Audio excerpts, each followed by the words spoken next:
Jake thought he had just made the catch of the day, until the strange fish started thrashing violently, its eyes glowing with an eerie light. The peaceful lake had gone silent, and his excitement quickly turned to panic. His phone buzzed with an urgent message. "Get out of there! It's too late!" As the fish slipped from his hands, a burning pain shot up his arm. Little did Jake know, that moment would change everything. But hey, before we dive into the story, do yourself a favor and pause the video right now. Go hit that like button, and let's see if we can make this video reach 1,000 likes. And if you haven't done so already, please subscribe to your favorite story channel. Also, make sure to ring the notification bell so you never miss out on the latest and weirdest stories. Now sit back, relax, and prepare to be amazed as we take you on an unforgettable ride. Don't forget to engage with us in the comments below. We love hearing from you. Without further ado, let's dive right in. Jake had always been someone who sought peace and quiet, which is why fishing had quickly become his favorite weekend pastime. The stillness of the water, the sound of the breeze brushing the surface, and the occasional excitement of a catch, he cherished it all. For weeks, he would go to his usual fishing spot, a small lake not far from home, spending hours in contemplation. Fishing had become his escape from the chaotic demands of daily life. One Saturday morning, Jake decided it was time for something new. He had read online about a remote lake, one that was a few hours' drive from the city, nestled in the hills, far away from the usual hustle and bustle. The idea of solitude and a fresh fishing spot thrilled him. He packed his gear, hopped into his truck, and set off early in the morning, eager for what the day would bring. Little did he know, the peaceful fishing trip he had planned would turn into something far darker and more unsettling. The drive to the new lake was long, but the scenic views along the way made it worthwhile. Jake could already imagine the satisfaction of casting his line into the unfamiliar waters. When he finally arrived, he was not disappointed. The lake was vast, surrounded by dense woods, with barely a sign of human activity. It was perfect. There was something about the untouched beauty of the place that made him feel like he had discovered a hidden gem. He set up his gear, settled on the shore, and cast his line into the water. The morning sun was warm on his skin, the air fresh with the scent of pine and earth. Hours passed, but Jake didn't mind. He enjoyed the meditative calm that came with waiting for a bite. And as the afternoon approached, he began to relax even more. Suddenly, his rod jerked. Jake sat up straight, his heart racing with excitement. Finally, a bite.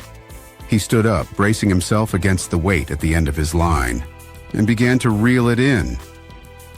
Whatever was on the other side was strong, thrashing about in the water with surprising force. Jake grinned. This was going to be a big catch. As he continued to reel in his line, something about the struggle felt different. The tension on the line wasn't like anything he'd experienced before. He shrugged it off, thinking it was just a larger-than-usual fish. But the closer the catch came to the surface, the more uneasy Jake became. The water around his line rippled strangely, and there was a deep, unnatural thrumming beneath the surface. When Jake finally pulled the fish out of the water, his excitement quickly turned into confusion. The fish was unlike anything he'd ever seen. Its scales shimmered in the sunlight, but not in the typical way. They were an odd, iridescent color that shifted between shades of green, blue, and even silver. The body was sleek and elongated, with large, almost translucent fins that looked like they could lift the creature right out of the water. "What the hell are you?" Jake muttered, turning the fish over in his hands. Its eyes were unsettling, large and glowing faintly, with a depth that seemed almost unnatural. It didn't flop or struggle like a regular fish either.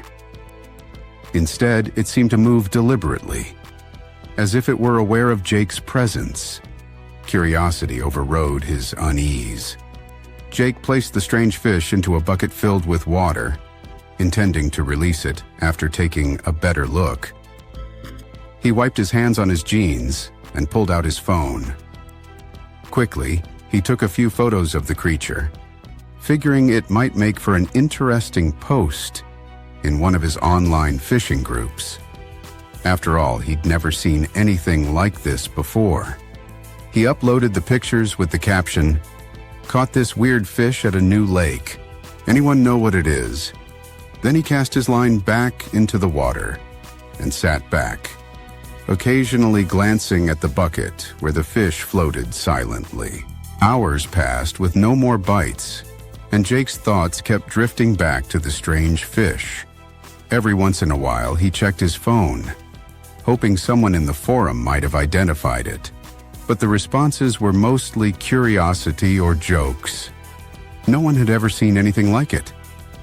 Until one response caught his attention.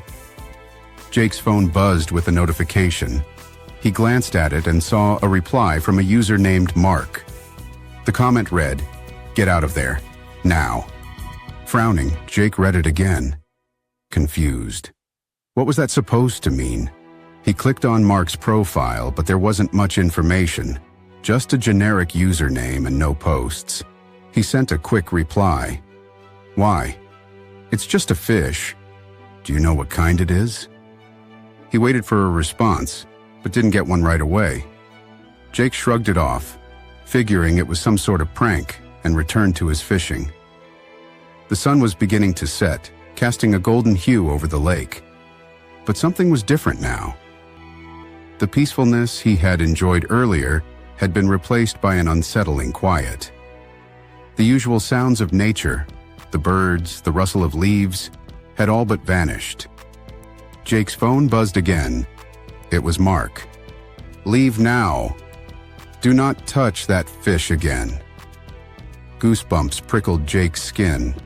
What kind of joke was this? He glanced at the bucket where the strange fish was still floating. The water in the bucket had a faint, unnatural glow to it now, and the fish seemed to move lazily, its glowing eyes still fixated on him. Nervously, Jake typed back, "Why? What's going on?"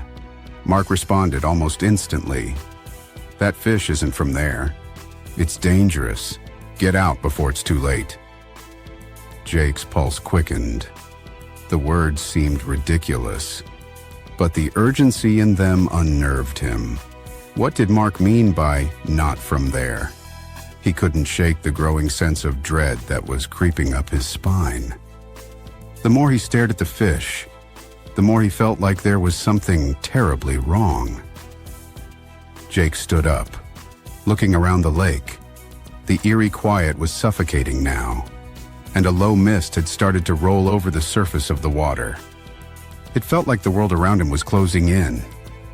He glanced back at the fish and then at his gear, debating whether to pack up and leave.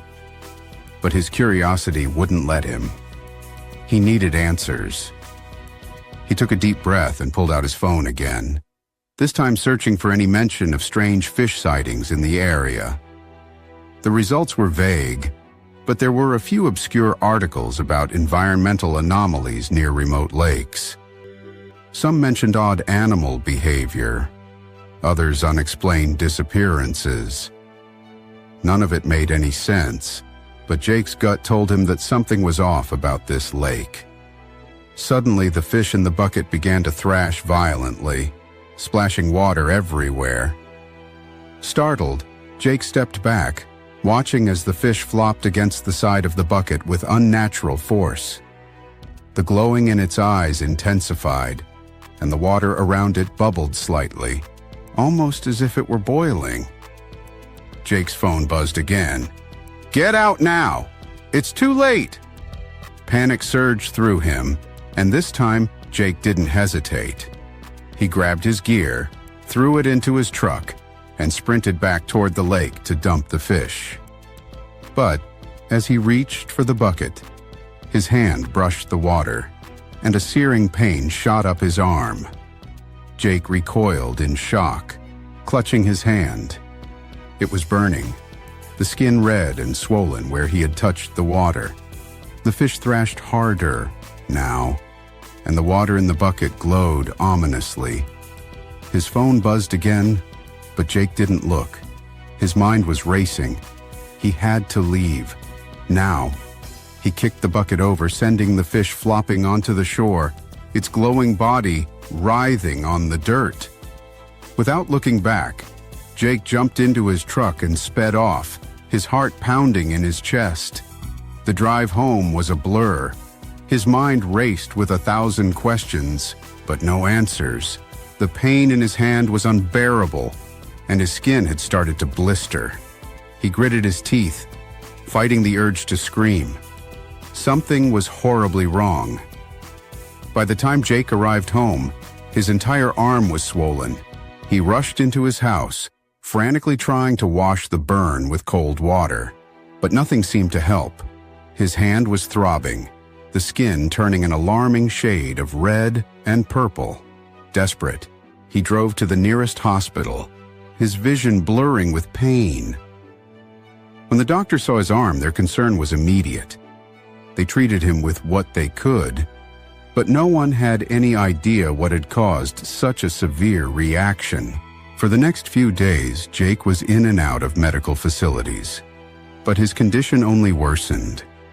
His body began to ache, his vision would blur, and strange dreams filled his sleep. Visions of the lake, the fish, and the glowing eyes that haunted him. In a last-ditch effort to find answers, Jake reached out to Mark again, sending a frantic message. But there was no reply. He tried searching for Mark's profile, but it had disappeared. The fish, the lake, Mark's warnings. It all seemed like a fever dream now. But the pain in Jake's arm was real. The nightmares were real. Whatever had happened at that lake had changed him. And whatever it was, Jake knew deep down, it wasn't over. Weeks passed, and Jake's condition stabilized. But the fear never left him.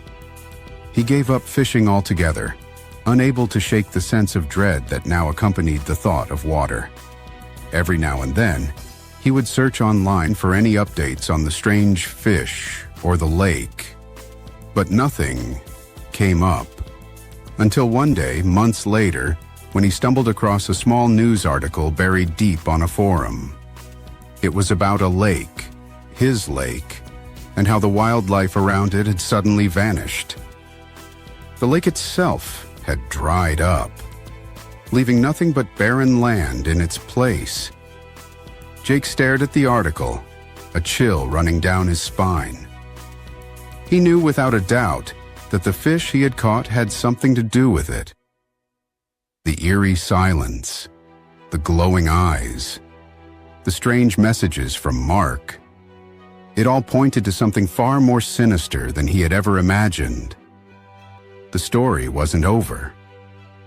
And deep down, Jake knew that whatever had started at that lake was only the beginning of something much, much worse.